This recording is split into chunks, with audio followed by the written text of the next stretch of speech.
Glória a Deus, irmãos. Louvado seja o nome do Senhor. Nós saudamos aos amados irmãos com a graça e com a paz do Senhor Jesus, tanto os irmãos que estão presentes aqui, como aqueles que nos acompanham pela internet, pelas redes sociais. Amém? Que o Senhor, Ele nos abençoe grandemente. Vamos orar ao Senhor, pedindo uma bênção para essa escola bíblica dominical, para que Ele fale aos nossos corações, tá? Para que possamos ser supridos de tudo aquilo que Ele já tem preparado para as nossas vidas. Vamos orar. Senhor Deus e Pai, nós oramos a Ti nesta hora, ó Deus, e fazemos em nome do Teu Filho amado Jesus Cristo, pedindo, Senhor, que o Teu Espírito dê toda a assistência a cada um de nós, Senhor, ao que fala, aos que ouvem, ó Deus, para que tudo, ó Deus, seja conforme o Teu querer, para que venhamos, ó Deus, a compreender mais e mais a Tua graça, a pessoa do Senhor Jesus Cristo, o grande amor de Deus, o que é a igreja do Senhor. Ó Deus, que Tu abra as nossas mentes, os nossos corações, que Tu renoves, ó Deus, para que saiamos daqui, ó Deus, melhor do que entramos, ó Deus, não segundo ótica humana, mas segundo o olhar do nosso Deus. Nos abençoa, ser gracioso conosco, edifica as nossas vidas, ó Deus, em nome do Teu Filho amado Jesus, amém. Os irmãos podem sentar, amém? E eu vou convidar todos, tá? Os irmãos aqui presentes, os que nos acompanham, os irmãos já sabem, estamos numa jornada do estudo do livro de Atos. A cada domingo nós estudamos uma porção desse livro, é um livro grande, com 28 capítulos, mas a gente vai aos poucos, sempre aprendendo aquilo, né, que Deus tem preparado. Afinal de contas, alimento é assim, né? Você não come a comida da sua vida em um dia, né? Você vai viver 100 anos, né? Todo dia tem um pouquinho, 2 refeições, 3. Se você vai ver 50, a mesma coisa. Você não come no mesmo dia tudo que você tinha que comer na sua vida. Então a palavra de Deus é assim, ela é diária. São aquelas porções, Deus está falando conosco, né? Diariamente a gente vai suprindo, né? Aqui estamos estudando no corpo, no conjunto, mas individualmente eu sei que os irmãos a cada dia têm os dias mais difíceis, em que mal dá para ler um versículo, mas um versículo alimenta mais do que toda a alimentação natural do corpo, né? E tem dia que dá para meditar com um pouco mais de profundidade. O Senhor conhece as nossas limitações. Então, vamos continuar do 4:32, capítulo de número 4 do livro de Atos, verso 32. Vai passar agora para uma nova situação, vamos dizer assim. Nós vimos que os apóstolos,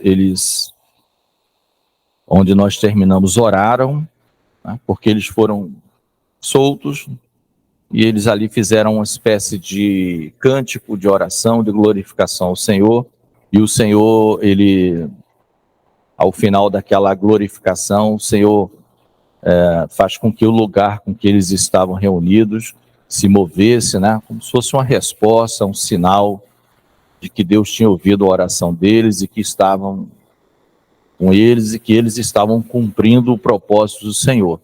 E que tudo aquilo, as objeções por parte das autoridades, fazia parte, né, de todo o contexto. Não seria um caminho fácil, como o Senhor Jesus já tinha dito: se perseguiram a mim, perseguirão a vós. Né? Então, eles já sabiam disso.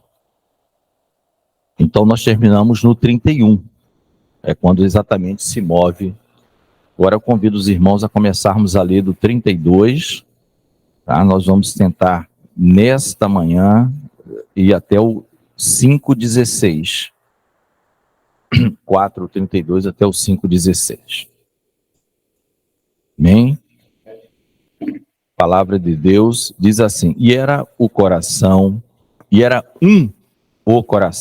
a alma da multidão dos que criam, e ninguém dizia que coisa alguma do que possuía era sua própria, mas todas as coisas lhes eram comuns.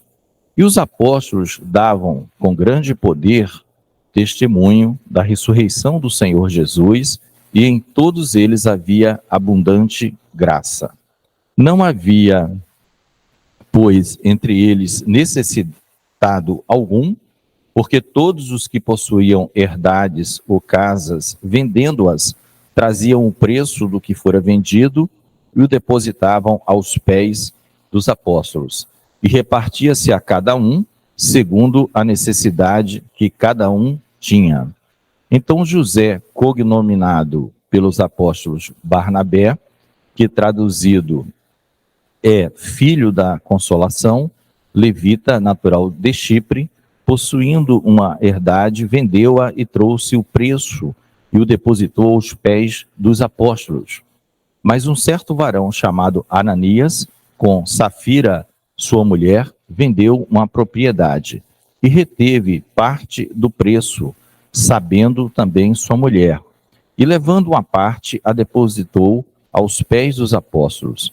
Disse então Pedro: Ananias, por que encheu Satanás o teu coração para que mentisses ao Espírito Santo e retivesses parte do preço da herdade? Guardando-a não ficava para ti, e vendida não estava em teu poder? Por que formaste este desígnio em teu coração? Não mentiste aos homens, mas a Deus. E Ananias, ouvindo estas palavras, caiu e expirou.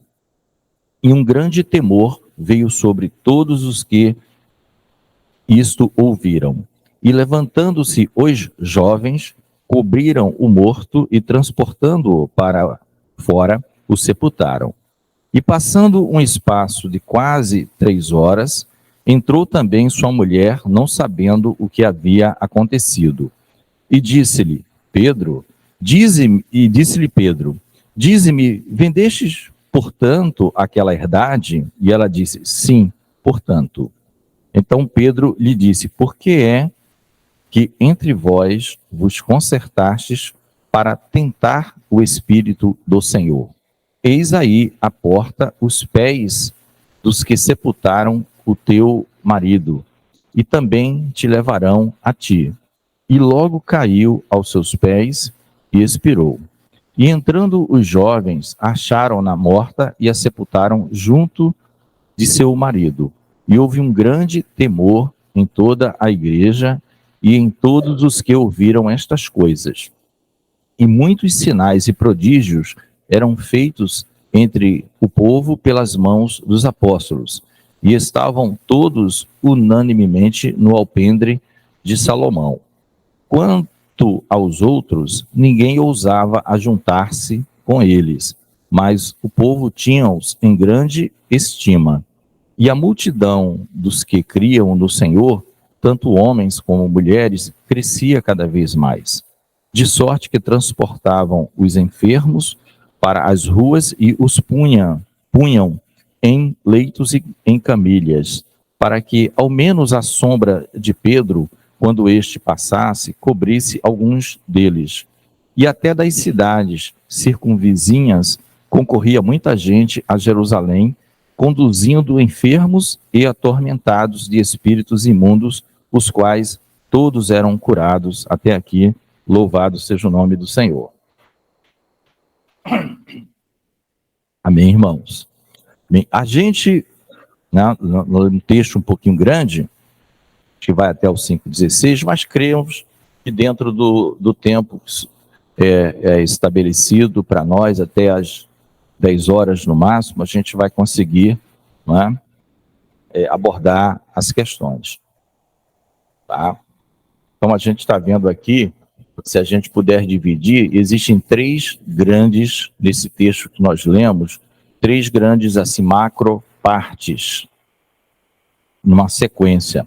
A primeira parte que nós lemos, a partir do 32, né, ele vai falar o 32 até o 35, o que é que vai ser falado? Da beleza, da pureza, da singeleza de coração dos primeiros cristãos, daquela igreja. Tá? Então isso é importante para os eventos subsequentes. Então a primeira parte é essa, você vai ler versículo 32, 33, 34 e 35, são Lucas escrevendo, ele vai descrever exatamente algo que é muito difícil de se ver nos dias de hoje, e até mesmo na igreja no início, né? Mas depois que ela começou a se expandir, porque a gente está falando que ela começa ali em Jerusalém, né? Então ela está em Jerusalém, né? Existe um versículo, eu não estou lembrado agora qual dos profetas, acho que é um daqueles pequenos, que fala que o Senhor, talvez os irmãos lembrem, o Senhor colocou Jerusalém como centro do mundo. Jerusalém, te pus como centro de todas as nações do planeta. Então era como se ela fosse ali um eixo, passasse ali, Jerusalém é o centro. E dali irradiaria, né? Então, o primeiro trecho nós vimos isso, né? E algumas coisas chamam a atenção. Os irmãos verem como a coisa era séria, né? E o que é que nos chama aqui a atenção? Olha, o coração e a alma da multidão dos que criam era um, né? Isso já dá aquela noção de corpo. Não havia contendas internas, conflitos internos. O coração era um. Estava todo mundo com o mesmo intento, com a mesma consciência de que estavam agora no reino de Deus, servindo ao seu Senhor Jesus Cristo, santos, separados, né, no sentido aí do mundo, chamados por Deus, aquela noção da eclesia, de você ser chamado para fora, né, para fora do que está deste mundo, para fora dos seus interesses particulares, e agora congregando e trabalhando nas coisas do reino. Então o coração e a alma do povo, diz assim, era um só. Também todos os bens ali, ninguém dizia que era seu próprio. A gente vai ver que aquilo tudo era dividido proporcionalmente, não é? O pastor já trouxe até uma pregação que ele explicou, falou sobre a administração de empresas, talvez não lembro, mas eu fico lembrando das pregações, e essa divisão não era assim, ó, tem 10 pessoas, um para cada, não é assim que se divide, né? Explicou isso. Era de acordo com a necessidade de cada um, senão você ia acabar cometendo injustiça, ia dar muito para quem não precisa daquilo tudo, ia faltar para quem precisava, né? Então as divisões né, a gente olha assim, parece algo utópico, como é que isso vai na prática acontecer? Mas era assim que é descrito aquela igreja inicial, que é a primeira parte que a gente está vendo aqui. Que coisa maravilhosa. Além do mais, os apóstolos, ele define aqui, não era todo mundo, os apóstolos davam com grande poder, e essa palavra poder, no grego, é a mesma que é usada para, quando o apóstolo Paulo, por exemplo, quando escreve aos Romanos, diz que o evangelho é o poder de Deus. Então, esse mesmo poder que Deus deu aos apóstolos para que eles fizessem todos aqueles sinais, né? E a gente viu que na oração dos apóstolos acima, eles sempre colocavam o mérito de todas as realizações, né, em Deus, realizando por meio do nome do seu Filho. Nunca era os homens.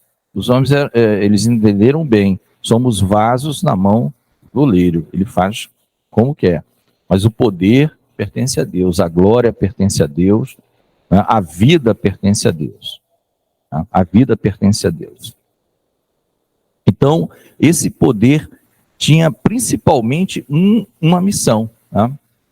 Talvez não que ela seja menos importante hoje, porque hoje a igreja já, vamos dizer, está bem consciente que o nosso Jesus reina e vive. Mas a ênfase da ressurreição era importante. Em todos os discursos ele vai falar disso. A gente já viu isso, né? A gente já viu algumas coisas em comum. Vai falar da crucificação, vai falar que realmente era um plano do Deus mas vai falar também da culpa do homem, dos que rejeitam, e vai falar da ressurreição, porque não adianta, é como se fosse assim, não adianta nada você entrar numa guerra, numa briga, não é, contra as oposições, cujo rei desse país que você se alistou, você depois descobre que ele está morto. Então você está sendo manipulado. Eu estou entrando num exército que agora que eu estou sabendo, então tem outra pessoa mandando em mim, eu não estou sabendo. Porque eu só entrei porque o rei é Jesus. Né? Então não adiantava nada. Então eles faziam questão de dizer isso. E o apóstolo Paulo vai dizer isso na primeira carta aos Coríntios, no capítulo 15, que é um capítulo com muitos versículos. Ele vai falar sobre essa questão da ressurreição.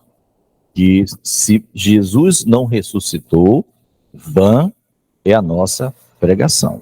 Né? Então ele estava falando, primeiramente assim, vocês que estão ouvindo, eu mesmo seria um tolo, porque eu estou pregando algo que nem eu acredito. Estou sendo espancado, preso, indo à beira da morte. Eu e meus companheiros, quantos companheiros, né, de Paulo, você vai ver nas cartas, de vez em quando tem um lá, né, com aqueles nomes diferentes, Epáfras, Epafrodito, e vai. Eles assim, esses homens testemunharam e eles ficaram também à beira da morte. Não era só Paulo. Muitos deles, o que vinha depois era a morte, mas Deus os livrava. Então eram homens que estavam definidos pelo Senhor. Não estavam preocupados se eles iam ou não morrer, porque ele sabia que maior era quem estava à frente desse exército. Né? Caso eles viessem a perecer, Deus levantaria outros. Né? Deus levantaria outros e eles dariam glória a Deus por ter tido a oportunidade de participar, seja por pouco tempo ou por muito, daquele exército pelo qual foi listado. Então Paulo fala isso em muitas das cartinhas, assim, ele vai dizendo, olha, quanto ao irmão XYZ que vocês me enviaram, estou devolvendo, ele realmente, né, seja por prisões, muitos por enfermidades, né, não tinha a medicina de hoje, então aqueles homens pegavam em viagens demoradas, frio,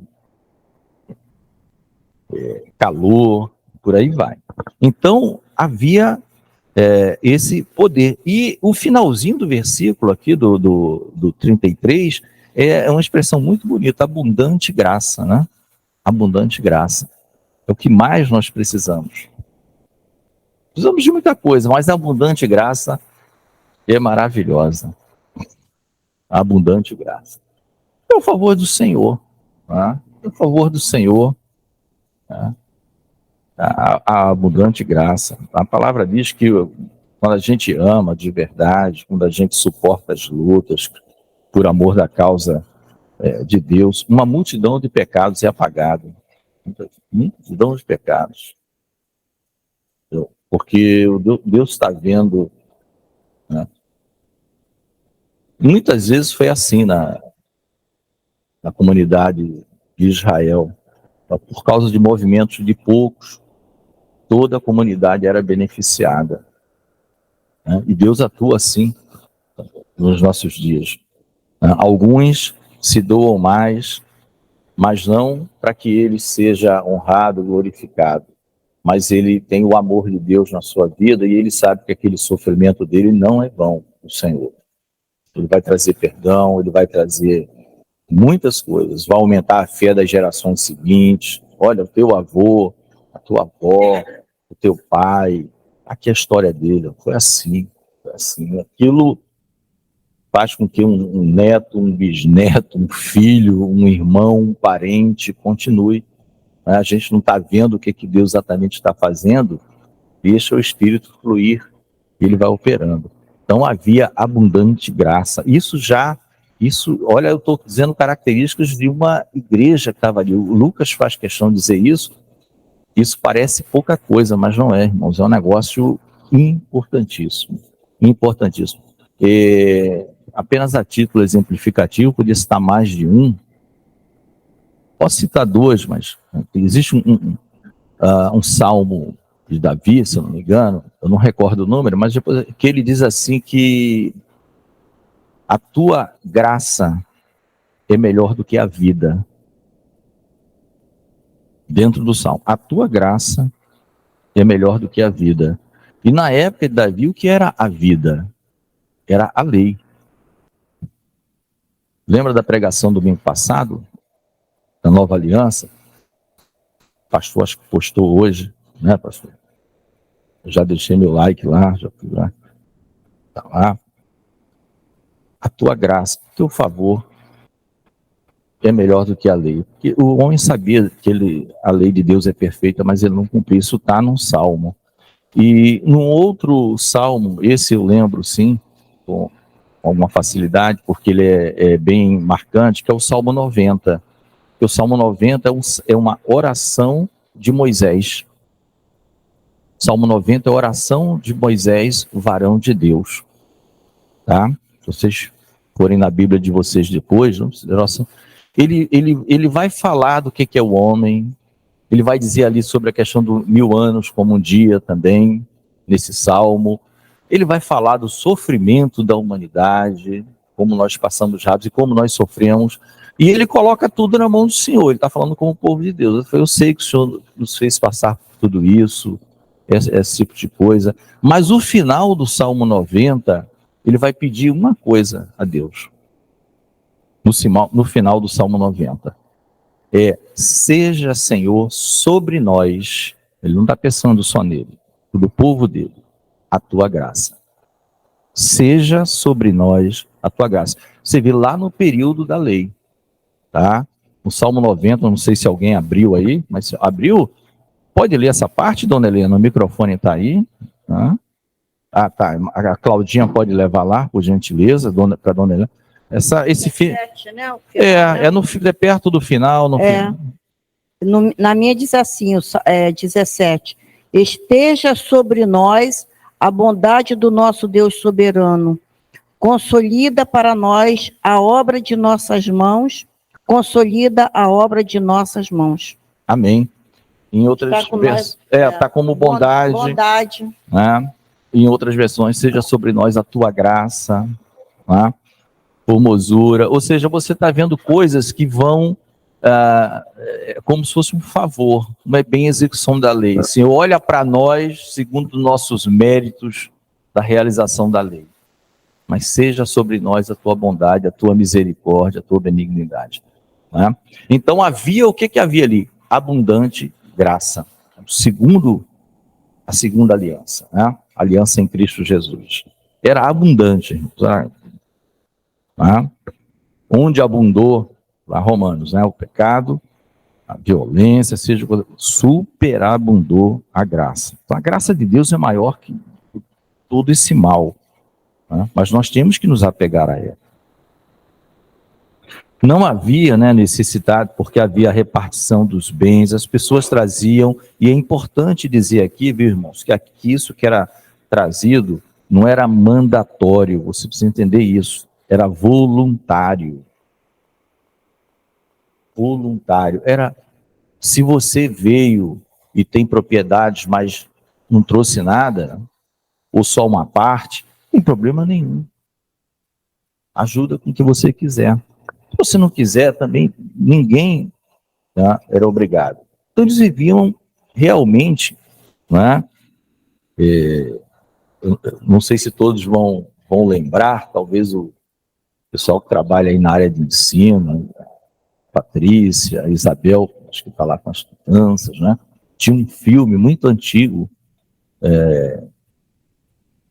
o filme, não as novelas que tem recentemente, um filme muito antigo, que quando alguém no seu trabalho queria falar da sua ingenuidade, da sua pureza na forma de ver as coisas, chamava você por esse nome. E o nome do filme era Poliana. Quem assistiu do primeiro Poliana era pura de coração, uma menina pura de coração. Ela não via maldade, mas não sei quem fez o amor. Poliana. O filme lá, acho que foi feito em preto e branco, as primeiras edições. Né? Pois é, o que eu estou falando, não é essa novela, não é a novela mexicana, não, é o filme, Poliana, tá? Então, servia, era assim. Na igreja era pura. E nessa pureza existe de lado, porque a gente sabe, o adversário fica de redor, né? Os lobos, né? os bodes, ali querendo se aproveitar das ovelhinhas que a gente falou, da miopia da ovelhinha, que precisa de um pastor, né? Que o pastor é Jesus. A gente só vê um pouquinho, o Senhor, pela misericórdia dele, nos conduz um pouco mais à frente, a gente vê mais de perto, um pouquinho mais, né? Então era essa introdução que eu queria dizer para os irmãos. Então, qual a conclusão que a gente chega aqui? Que igreja pura, que igreja cheia do Espírito, não é? Que noiva, que noiva. Aí nós vamos para as partes que talvez a gente demande um pouco mais de tempo. É a parte segunda. Então, a primeira parte, você vê uma descrição de como era a igreja naqueles dias, descrita por Lucas. Era assim. Você não vê falar aqui de reclamação, era uma beleza, era uma beleza. Aí, a Bíblia vai falar de duas, pessoas, não duas, tem 3 pessoas, mas na verdade são 2 grupos, né? O Barnabé é um, José, chamado Barnabé, e depois vem um casal, Ananias e Safira. E aqui a gente vai perder um pouquinho mais de tempo, tá?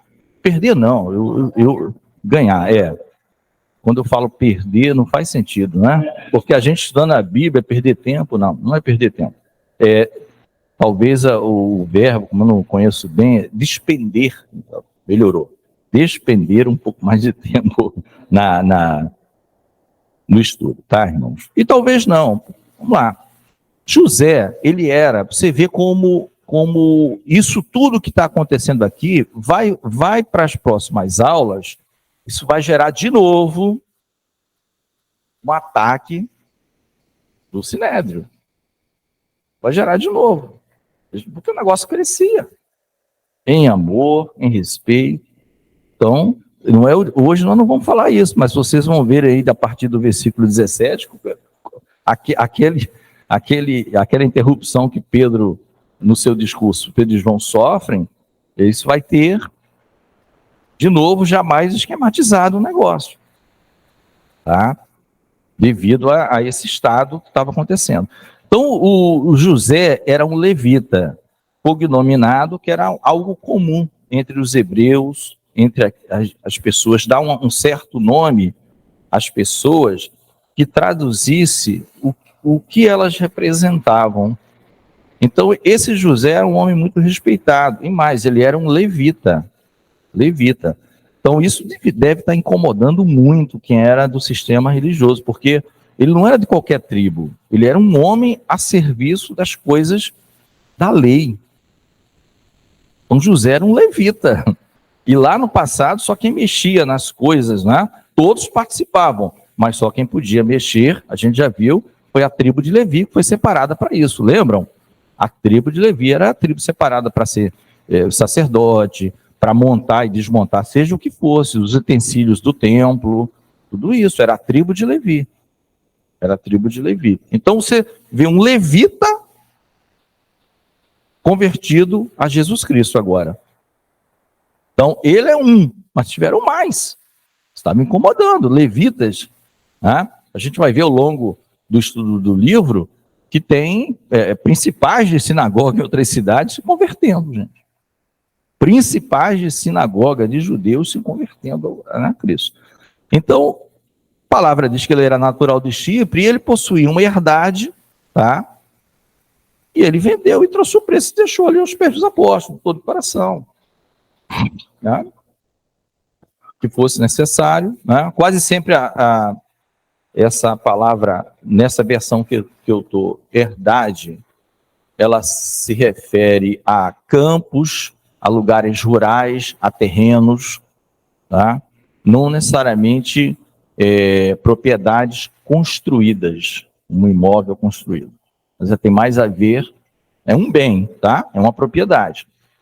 Mas herdade tem mais a ver, naquela ocasião, somente, com terrenos, propriedades rurais, coisas desse tipo. Vendeu, trouxe o dinheiro e estava junto com, né, um homem conhecedor, um levita, né?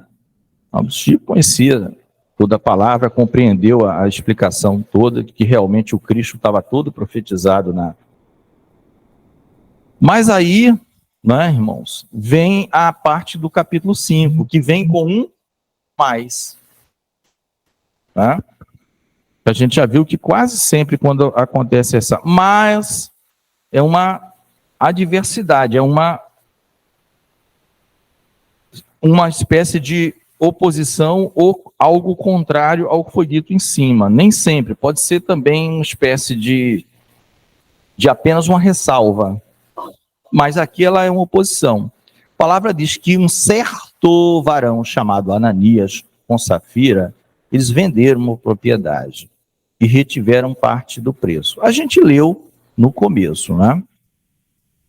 Que Pedro vai dizer para esse homem o seguinte, olha, aí é Pedro, a palavra está clara que não foram todos os apóstolos, mas o apóstolo Pedro. Por que encheu Satanás o teu coração?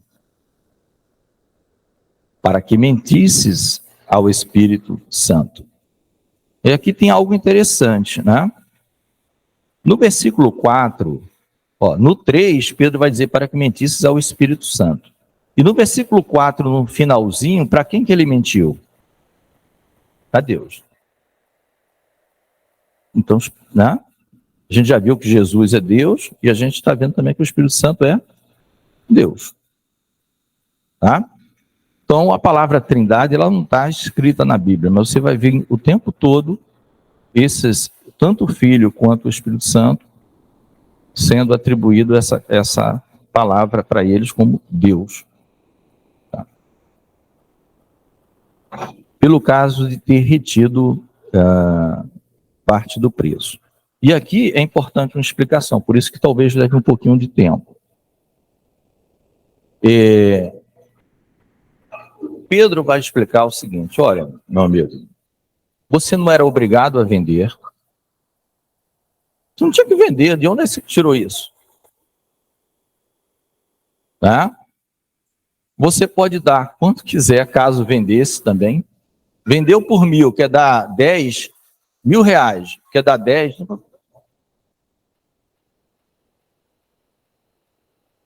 Vendeu por 1.000, não quer dar nada, não tem problema nenhum. Tá? O problema é que eles combinaram antes, como se estivessem enganando ao próprio Deus, o Espírito Santo, dizendo, olha, a gente vendeu por 1.000, mas nós vamos começar muito bem. Vamos começar mentindo. Nós vamos começar muito bem no cristianismo, seguindo a Jesus Cristo. Vamos começar seguindo os conselhos usando de uma... Não pode-se nem chamar isso de qualidade, usando-se da mentira, cuja paternidade é de Satanás, não é isso? O Evangelho de João vai dizer que ele é o pai da mentira. Então, se ele é o pai da mentira, você já está usando de um subterfúgio aí, de um negócio complicado, né? Jesus é verdade, aí você vai usar do que Satanás ensinou para começar a sua caminhada cristã, né? Começar, porque a igreja estava no começo, mas... Né? Então ele começa já com uma mentira. O problema não tem nada a ver que ele tinha que vender, só deu parte, a igreja quer tudo. Então que fique claro isso, porque muita gente não compreende e acha que é porque ele não deu tudo e só parte. Não, é porque eles mentiram. Eles venderam o exemplo, tá, irmãos? Não diz o valor. Eles venderam por 1.000 e ele e a esposa compraram. Vamos dizer que vendemos por 500. Os outros 500 a gente abocanha para a gente.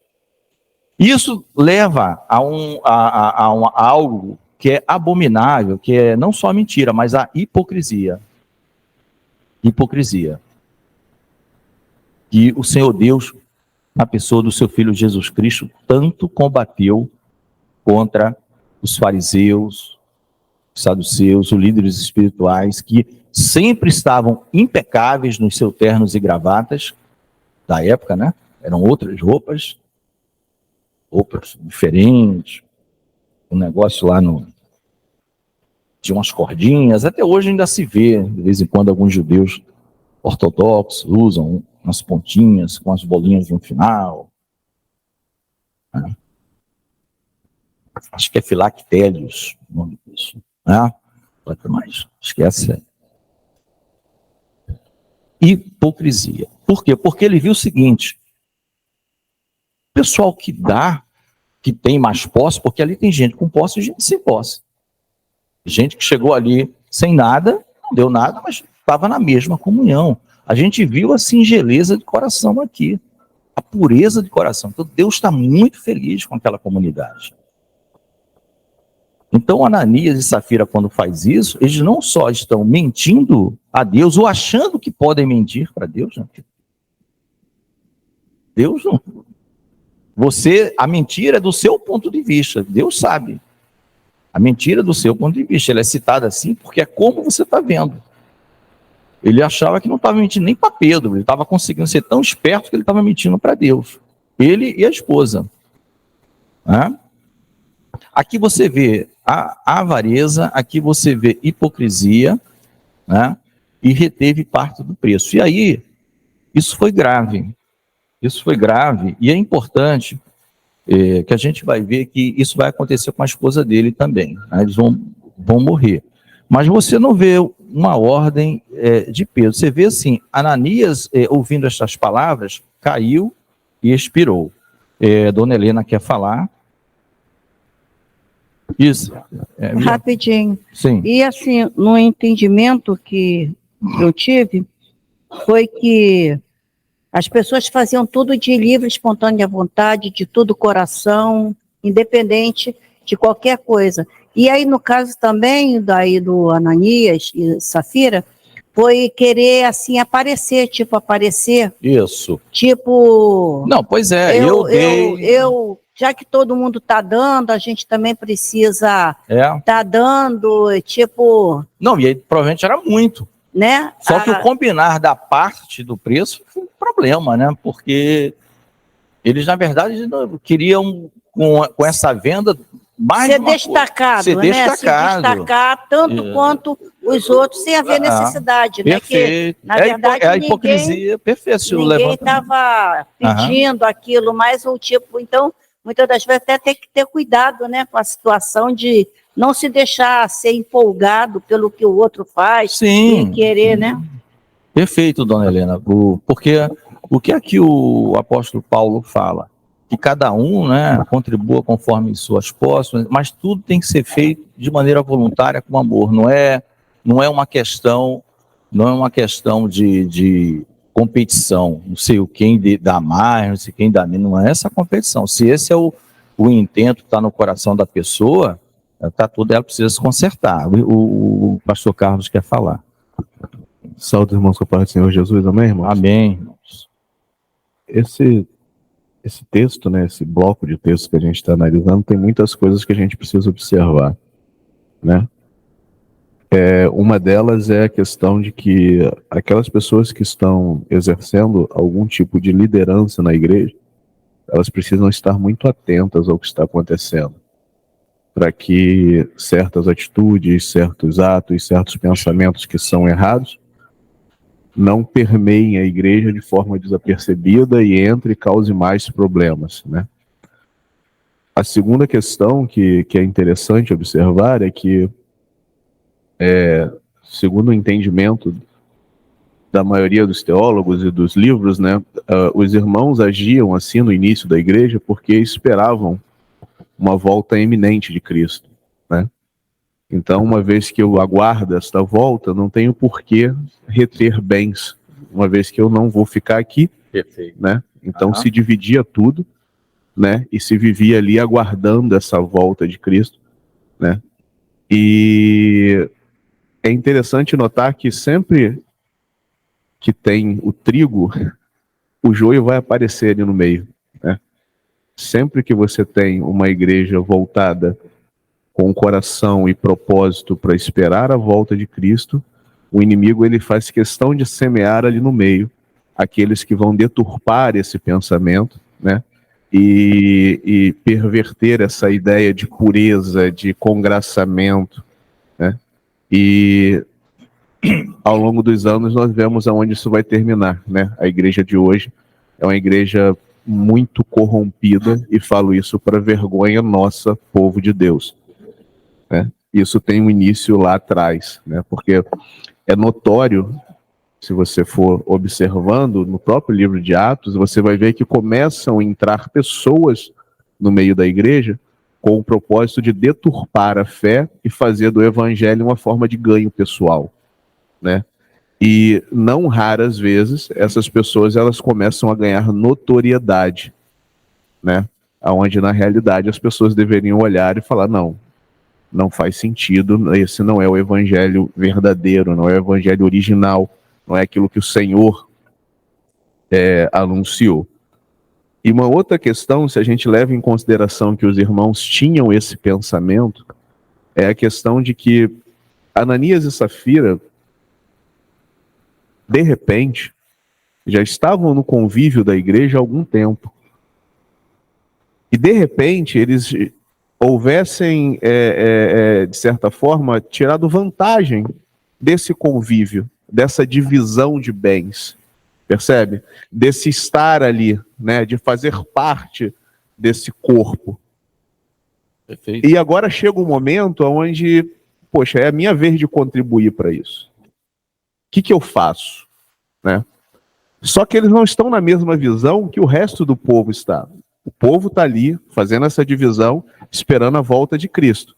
Eles estão ali para se valer daquilo que está acontecendo ali, aquele movimento eclesiástico, aquele amor, aquela comunhão, né? E aí cabe uma reflexão, né? Existem pessoas que vêm para a igreja somente para estar ali, um convívio social. Existem pessoas que vêm da igreja porque gostam do ambiente, mas elas não estão verdadeiramente olhando lá para frente para aquilo que vai acontecer. E existem pessoas que estão aqui, buscando estar com uma vida santificada, porque entendem que Jesus vai voltar, e naquele grande dia você precisa estar com as suas vestes limpas, né? E aí chega a atitude, né? Ora, se eu estou aqui por conveniência, eu estou disposto a ir até um certo ponto. Eu estou disposto a dar metade daquilo que eu tenho, mas eu não estou disposto a dar tudo. Porque eu preciso fazer reserva, porque eu ainda vivo nesse mundo. Eu ainda vivo aqui. Percebe? Eu não estou disposto a abrir mão de tudo. Eu estou disposto a abrir mão de parte. Como se Deus não soubesse daquilo. Como se Deus não estivesse observando isso tudo. Então, quando eu vejo o que acontece com Ananias e Safira, eu tiro uma grande, digamos assim, como se fosse um grande vislumbre daquilo que vai acontecer naquele grande dia. Mas, Senhor, nós não falamos em Teu nome, não estávamos no meio do Teu povo, não andávamos no meio da Tua igreja, não contribuíamos, não estávamos ali, sim, mas você fazia isso tudo de forma parcial, porque o seu coração estava distante de mim. Acho que a grande questão para a nossa reflexão é essa. Amém? Amém. O pastor Cleiton agora quer falar também. Claudinha está na bênção, como a entregadora de microfone. Glória a Deus, a paz, meus irmãos. Glória a Deus. Amados, eu só queria destacar algo que já foi falado aqui pelo irmão Reginaldo, tá? Que, se os irmãos percebem, há uma crescente na descrição de como era a igreja no início, né? E ele usou uma expressão maravilhosa aqui, que é a questão da pureza. Então a igreja, ela vem numa crescente, onde esse ambiente de pureza, de honestidade, de retidão, né? Um ambiente onde a sinceridade era uma coisa esmerada, né? Então veja bem, vocês veem a igreja numa crescente.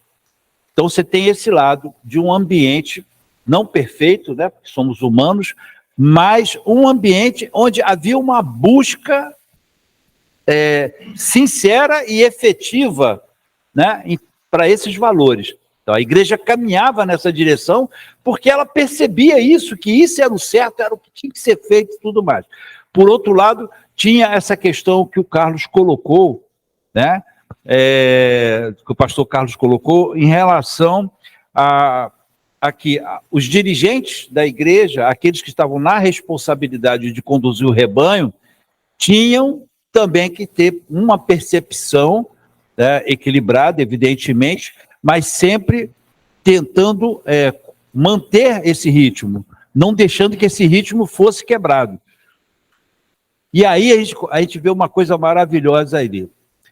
No momento em que esse equilíbrio, vamos dizer assim, é tentado quebrar esse equilíbrio, ou seja, a transtornar todo esse conjunto da obra, que providenciado pelo Espírito Santo, né, há um contraponto.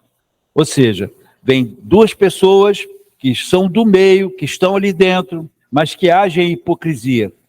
E aí, meus irmãos, eu fico pensando, aqui na minha cabeça, eu vou dizer, qual é a diferença daquele ambiente de outrora, né, para o ambiente hoje, das nossas igrejas? De uma maneira geral, que eu estou falando, da igreja que hoje está diante dos nossos olhos.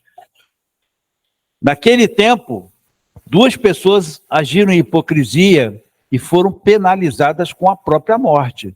Elas morreram. Elas morreram aos pés dos apóstolos. Por quê? Porque agiram em hipocrisia, agiram em mentira. E quantos dentro das igrejas hoje agem da mesma maneira? Quantos de nós hoje não estamos também andando em hipocrisia? Tendo duas faces, agindo de duas formas diferentes, né? E por que nada acontece com essas pessoas? Por que nada está acontecendo? A gente não vê situações tão radicais como essa que foi descrita, que é descrita pelo texto, né? Pessoas não morrem dentro das igrejas hoje. A gente não percebe isso. Então, o meu questionamento é o seguinte, dentro da minha reflexão pessoal, eu imagino que a busca daquele ambiente era algo desejado pela igreja. A igreja desejava isso, ela ansiava por isso, ela ia nessa direção. Por outro lado, você tinha dirigentes comprometidos em esse ritmo não ser quebrado, não permitir que nada de fora viesse e atrapalhasse o que estava acontecendo. Então, todo esse conjunto não permitia que nada de errado pudesse contaminar a igreja daquele momento. E aí eu percebo que nós perdemos um pouco disso, né? À medida que a igreja foi avançando na história, nós perdemos um pouco, não, perdemos muito. Por outro lado, nós temos pessoas hoje dentro das igrejas que agem de uma forma incoerente, incompatível com a palavra, né? Não são honestas e sinceras consigo mesmas, e muito mais ainda com o Espírito Santo. E, por outro lado, temos também os dirigentes dessas igrejas que não são comprometidos com a verdade. Tá? Porque se o pastor que está na frente da igreja percebe alguma alteração dentro do corpo, que aquilo vai ser prejudicial, e se ele não se manifesta, ou seja, se ele não age para dizer assim, peraí, não posso deixar isso acontecer, tá? Não há essa preocupação hoje. Tanto é que as igrejas hoje são todas permissivas. Então, gente, eu fico tentando avaliar isso. Por que essas coisas aconteceram lá no início e hoje não é mais assim? Porque os dois lados perderam essa responsabilidade, esse senso crítico, entendeu? Como é que está a minha vida? Eu fico imaginando eles lá no passado. O irmão Reginaldo colocou de uma maneira muito perfeita, quando ele disse, olha só, eles faziam isso de vender suas herdades, não que isso fosse o ponto predominante, não era isso que, não era a coluna, não era o cerne de tudo que estava sendo praticado ali. O dinheiro era apenas um detalhe. E é esse o ponto. O dinheiro era detalhe, não fazia parte do escopo. As pessoas faziam aquilo porque elas queriam fazer. E por que elas queriam fazer? Porque suas vidas eram totalmente voltadas para Deus.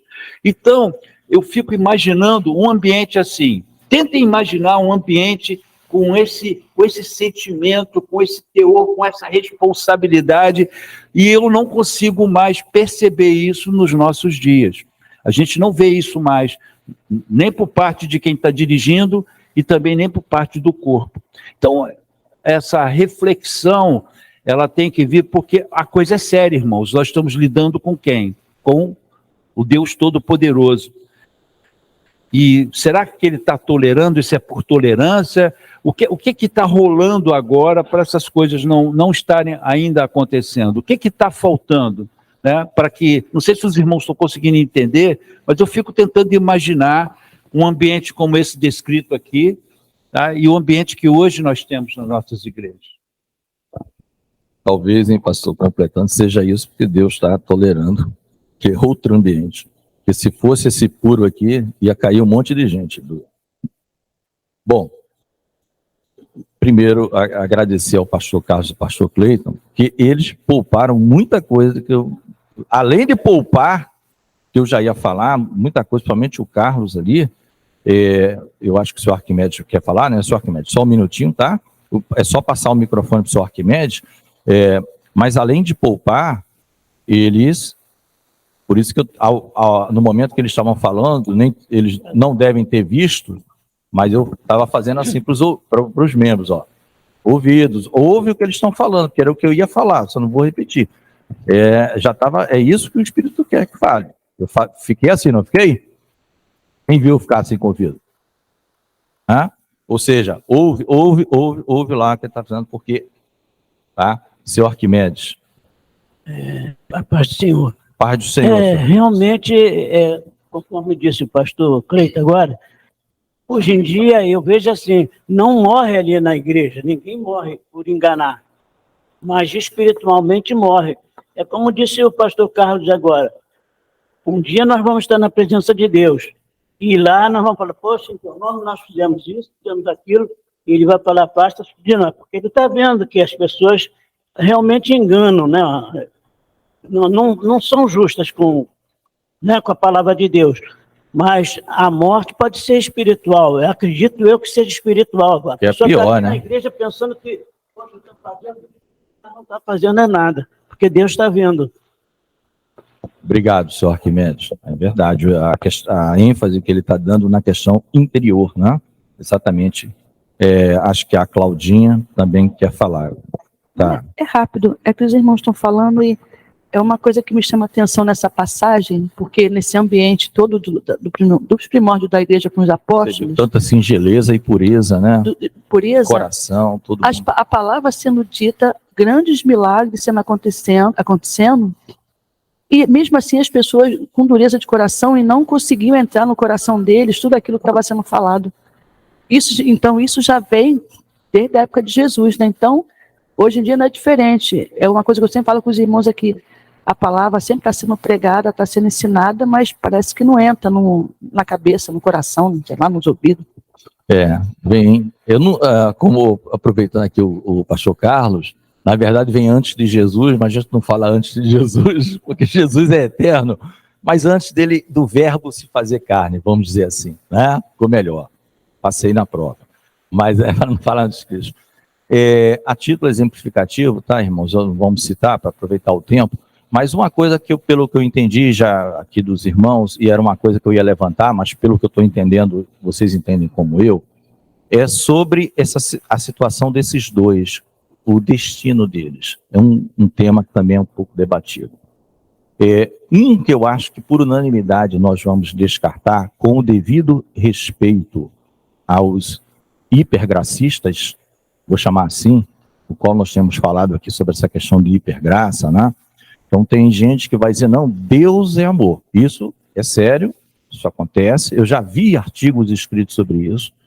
E Ananias e Safira morreram provavelmente por infarto. Eles passaram mal, infartaram e morreu. Mas Deus não os matou. Não houve juízo de Deus, não houve condenação, porque Deus é amor. Eu vou passar essa página, como eu falei, com o devido respeito para qualquer ouvinte que concorde com essa tese. Estou aqui. A outra, essa é mais difícil de fato, esses homens, quando eu falo esses homens aqui, a espécie humana, não é Ananias ou Safira, eles, aparentemente, no primeiro momento, eles eram parte do corpo já. Ninguém ia chegar para Pedro, para os apóstolos, do nada, passei, o que está acontecendo na doação? Vou vender Não. Já, como o pastor Carlos colocou, eles já eram da comunidade, irmãos. É importante isso, porque muita gente pode pensar assim, não, eles se achegaram ali e já quiseram. Aparentemente não. Eles já estavam, claro que a igreja era nova, né, tudo é muito tempo, é muito pouco tempo depois do Pentecostes, mas me parece que eles faziam o que o pastor muito bem colocou aqui, Cleiton, é que ao coração deles subiu algo maligno, tanto é que o apóstolo Pedro vai dizer, Satanás entrou no teu coração. E aí, eu estava lendo, Carlos, o comentário, uma parte do pastor Hernandes Dias Lopes. Posso citar porque é um livro, tá? Estou citando, está lá no livro dele, página 115, se eu não me engano. Está na página 115, comentários de Atos dos Apóstolos. Né? Ele tem a Bíblia toda comentada, tá? Inclusive, ganhei de presente um livro, ainda não terminei de ler, o pastor Carlos, que é 1º e 2º Tessalonicenses comentado, ele me deu, porque ele foi comprar, ele já tinha um livro, aí comprou o mesmo livro. Aí me deu de presente. Eu estou lendo. Ele comenta que só Deus saberá, né? Porque ele entende o seguinte, esses homens estavam numa primeira comunhão e aparentemente podiam sim estar com o Espírito Santo, né? Então ele que é da linha calvinista, né? Você vê que ele fala. E o Espírito, eles extinguiram de alguma forma, como o pastor fala, ele saiu. Quando a casa ficou vazia, quem entrou? Satanás. Satanás sugere, pô rapaz, vai dar tudo? Só uma parte diz que deu tudo. Né? E outros vão dizer, não, eles nunca se converteram, eles entraram nominalmente. Aí é uma coisa que eles mesmos, esses escritores, admitem. Mas, por exemplo, o comentário Moody, que é um comentário antigo, muito bom, que não foi feito pelo Dwight Moody, em homenagem ao Dwight Moody, comentário bíblico Moody, que foi um grande evangelista, o camarada pregava, cidade inteira, ele era evangelista, ele não era diferente, ele não era ministro, pregador, doutrinador, né? Por isso que existem esses dons em Efésios. Vocês percebem que tem uma diferença de evangelista para pastor e mestre? Cada um tem um ofício de acordo com a vocação que Deus deu. Evangelista é diferente. Às vezes você vê uma pregação de evangelista, você diz, não, eu gosto mais da pregação daquele mestre, daquele pastor, mas ele é evangelista. O mestre prega, ninguém se converte. Vai o evangelista, fala tudo errado, a cidade toda se converte. É ou não é, pastor? Evangelista. É dom de Deus. Isso está cheio de testemunho. Um amigo meu, médico, falou 20 anos tentando converter o amigo dele, que se formaram juntos em medicina. Alto, todo mundo no nível, né? Médico, pós-graduado, clínicas aqui, clínicas ali. Aí, você ainda crê nesse Deus? Você ainda é ateu? Aquelas brincadeiras, e nada. Um dia, esse pastor foi com um evangelista. O evangelista era aquele camarada bem tacanha, do interior, sabia nem falar nada direito, nós vai, nós quer, tal. Foi do lado dele, até por acaso estava com ele, encontrou o médico. O evangelista nem conhecia quem era. Meu amigo, o evangelista falou 30 segundos pro camarada, ó, não sei o que, vai pro inferno, o cara se converteu. Aí o pastor que estava tentando há 20 anos, senhor, hoje eu vou brigar com o senhor, nem que seja no joelho de noite, porque eu estou aqui numa linguagem técnica, sofisticada, há 20 anos, o camarada estudou comigo. Chega esse evangelista aqui, todo tacanho aqui, fala 30 segundos, o camarada se converte, um negócio que eu estou há 20 anos tentando. É vocação, amado.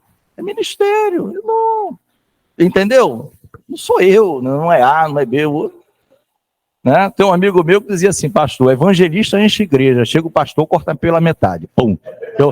O pastor, ele vai com a doutrina. O evangelista vem, Jesus te ama, aí tá todo mundo. Aí depois ele vai para outra igreja, entra o pastor, olha, se você...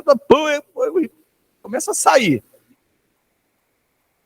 Aí a metade que fica é porque está preparada. Amém? Então, irmãos, e o seguinte, para a gente não avançar, a gente já viu aqui, tá? Isso é uma coisa que só Deus vai saber se esses homens eram convertidos, de fato, e o Espírito Santo saiu e deu lugar a Satanás, como o Senhor Jesus veio falar para Judas, Satanás encheu o teu coração, ou se eles se ajuntaram já desde a origem com o propósito de se aproveitar, ficaram ali até ver quando era e viram uma ocasião de ainda terem o nome em destaque, não é isso? Ainda viram a ocasião de terem o nome em destaque, como Dona Helena falou, né? Vendendo, a gente vai entrar no hall daqueles que doaram, né? Era tudo que eles queriam, e a gente ainda fica com dinheiro, né? Ainda fica com dinheiro, acho que o pastor Carlos vai falar. Então, só para essas 3 linhas, tem a linha da hipergraça, que não admite que esses homens tenham morrido, tem a linha do pessoal que entende que eles podem até ter ido para o céu sem galardão, no sentido de que uma vez salvo, salvo para sempre, tem esse grupo, eles teriam de alguma forma já aceitado, e aí, para não contradizer essa linha de uma vez salvo, salvo para sempre, eles têm que admitir que eles foram para o céu. Entendeu? Não é o da hipergraça, não confunda com o da hipergraça. E o da hipergraça entra até no detalhe da morte, não foi condenação de Deus, passaram o mal e morreram. Pedro dizendo já antes. Pedro não sabia, era o Espírito Santo sabia.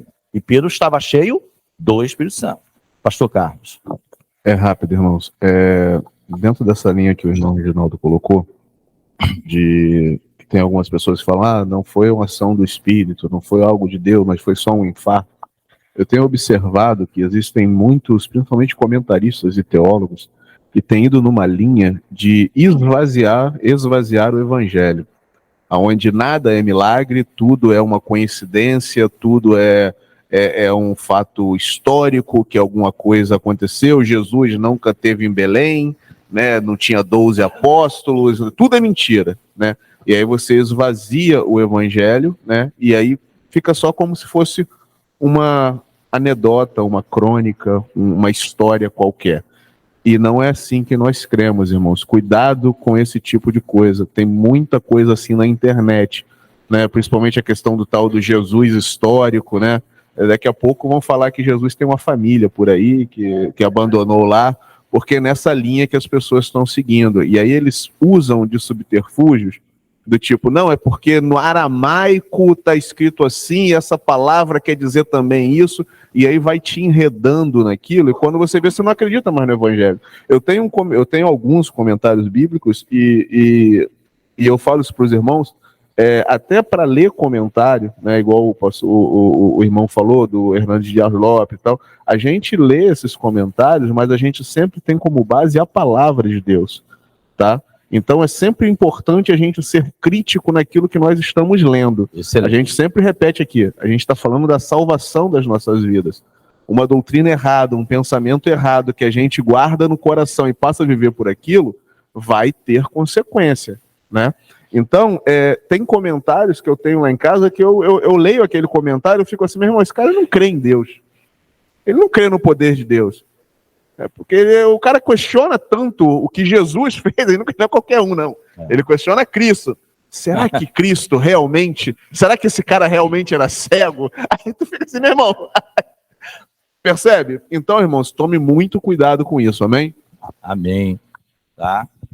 É isso que ele está falando. E nos comentários, tá, irmãos? Uma coisa que a gente tem que ter cuidado, claro que a gente vai fazer a crítica ao ler o comentário, não é nenhum motivo, não é o caso desse que o pastor Carlos falou, mas o caso do pastor Hernandes, se você, por exemplo, discordar de algo, isso não é motivo de você dizer, não vou ler mais livro desse autor. Não é isso não. Não é isso não. Tá? Eu não escrevi nenhum comentário de nenhum livro até hoje. O homem escreveu da Bíblia toda, por amor à igreja, né? Então calma. Aquilo que você... que pode confrontar eventualmente com a sua fé, a fé da comunidade cristã que você vive, você tem maturidade para receber a leitura, mas não vai jogar, não é isso não, na maioria das coisas você vai aprender, tá? A gente já está indo para o intervalo, a gente faz uns 10 minutinhos só de intervalo, 15, eu já sei quem vai pregar, aí... Isso, irmãos, tem tudo na Bíblia, tem correspondentes, tá? Isso está nos escritos, Carlos já leu, pastor. O verbo usado aqui como reteve, ele reteve parte. Quando o Antigo Testamento foi traduzido para o grego, na versão da Septuaginta, que nós já falamos no livro de Hebreu, aqueles 70 ou 72 sábios que traduziram todo do hebraico para o grego, não é? Antes de Cristo, né? Antes de Cristo no sentido, antes dele se tornar verbo, foi traduzido do hebraico e parcialmente em alguma coisinha em aramaico, linguagem da Babilônia, para o grego. É a mesma palavra que é usada para o pecado de Acã. O mesmo verbo usado aqui no grego é o verbo do pecado de Acã, que fez nada mais, nada menos do que Israel, sob o comando de Josué, perder a primeira guerra contra a cidade de Ai. Porque tinha uma abominação. Porque existe uma palavra que está aqui também embutida nesse ato desse casal, chamado idolatria. Esses homens eram ídolos, o dinheiro para eles também estava competindo com Jesus. Então, mesmo que eu perca esse pouquinho de tempo, só para os irmãos, Josué passou o Rio Jordão, vence Jericó, depois vem uma cidade chamada Ai, em que ele manda espias lá. Os espias voltam assim, o capitão, manda 1/3 da tropa só. Cidadezinha pequena, a gente vai arrasar. Eles não estão nem percebendo que a gente está por aqui. Estão vendendo, comprando. Ah, é? Então tá. Escolhe aí uma meia dúzia aí, o pessoal mais fraquinho e tal. Eles botaram Israel para correr, meu irmão. Botaram Israel para correr. Josué se ajoelha, eles, tradicional, joga poeira na cabeça, rasga as vestes, chora. Senhor, o Senhor dá logo uma dura desse, você está de joelho por quê, rapaz? Está vendo que tem pecado aí no meio do povo? Idolatria? Como assim? Vai que eu vou te mostrar. Aí começou a tirar sortes, que era um método. É de qual tribo? Ele joga lá as pedrinhas, Judá. Poxa, o Judá tem muita gente. Quem é? Chefe de tribos lá, cabeça, pá. Aí esse chefe de tribo, por sua vez, tem uma subdivisão lá. Quem? De qual? Pá. Esse aí tem umas 5 famílias abaixo dele. Chegou no Acã. Aí Josué chama, meu filho, glorifica, dá glória a Deus primeiro, né? Quase que ele diz assim, dá glória a Deus antes de você morrer, mas não falou antes de morrer, porque a ordem era ser apedrejado. Aí Acã diz, meu senhor, tinha uma capa babilônica tão bonita do despojo, capa babilônica, provavelmente da última cidade, Jericó, tá? Caminhando, né? O que é que Deus está dizendo? Meu amigo, você não vai entrar no céu com nada daqui da terra, não.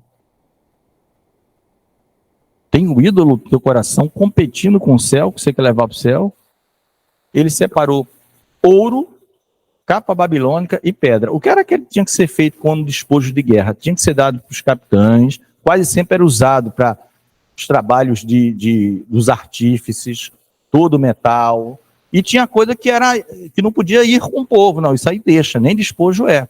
Aí ele, para ninguém ver, ele cavava no meio da tenda dele e colocava debaixo da terra. E a última coisa que ficava, por mais para baixo, era a prata. Ainda tem esse negócio de ordem, que eu não quero entrar muito nisso.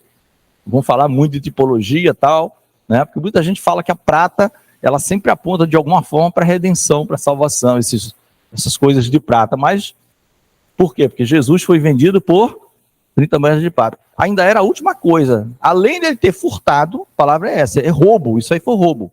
Ele não podia ficar.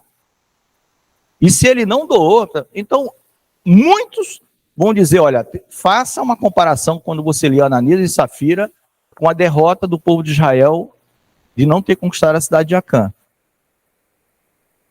A cidade de Ai.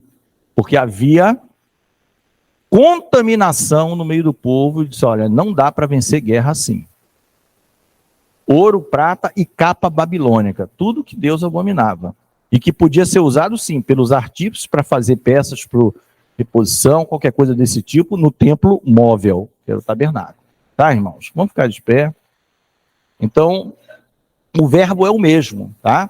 O verbo é o mesmo. O reteve, quando transfere a palavra que Acã fez lá atrás, Josué 7, agora, depois que tirou, tá? Eles foram de novo contra a cidade de Aia, venceram. Mas primeiro teve que tirar o que ele chama de tirar o anátema, tirar a maldição, tirar aquilo que está atrapalhando. Eles fazem uma comparação. Pedro teve cheio do Espírito, identificou, opa, a igreja não pode estar com gente desse tipo, não. O cara está usando a mentira, cujo pai é Satanás. Não, aqui a gente trabalha com a verdade. A tua palavra é a verdade. Né? E o que vem depois, irmão, é consequência. Curas, milagres. É a terceira parte que, devido à avançada da hora, e também como esse tema deu, né, os irmãos participaram, glórias a Deus por isso, tomou um pouquinho mais de tempo, tá? Peço perdão aí pela passagem desse tempo, mas foi necessário, pelo que nós percebemos. Houve bastante participação dos amados irmãos contra essa morte, tá? Então, é isso. Na próxima, a gente vai começar do 17, porque a terceira parte, que seria a parte de muitos sinais, era consequência, porque imagina, e aquilo tudo foi divulgado. Ananias e Safira morreram. Aí o pessoal passava que não queria, eu não vou entrar com esse povo, eu respeito. Povo muito bacana, esse povo é bacana, mas eu não vou entrar não. Por quê? Vai entrar é com seriedade, irmão. Não entra para enganar não, que não dá certo não. Aí vai chegar aquele dia, como disse aqui o senhor Arquimedes, o senhor vai dizer, olha, eu sei o que é que se passava no seu coração.